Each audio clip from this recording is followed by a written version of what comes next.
موضوع ہے سلف صالحین اور خدمت خلق۔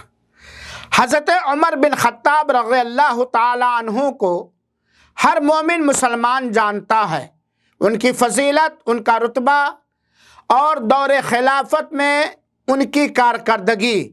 یہ دوسرے خلیفہ راشد ہیں۔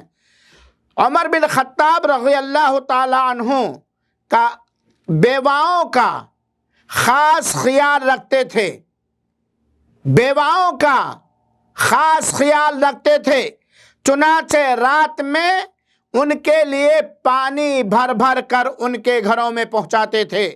اسی طرح جب حضرت علی بن حسن رضی اللہ تعالی عنہ کا انتقال پرملال ہوا، وفات پائے، تو ان کی پیٹھ پر رات میں بیواؤں کے گھروں تک پانی کے مشکیزیں پہنچانے کے نشانات تھے، کیونکہ بیواؤں اور مسکینوں کی خدمت اور ان کی ضروریات کی پوری کرنے کی کوشش کرنے والے کے لیے بہت بڑا اجر و ثواب ہے۔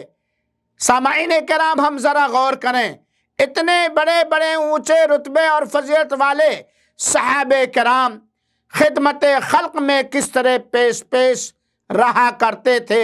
اللہ ہمیں بھی توفیق عطا فرمائے، آمین۔ والسلام علیکم ورحمۃ اللہ وبرکاتہ۔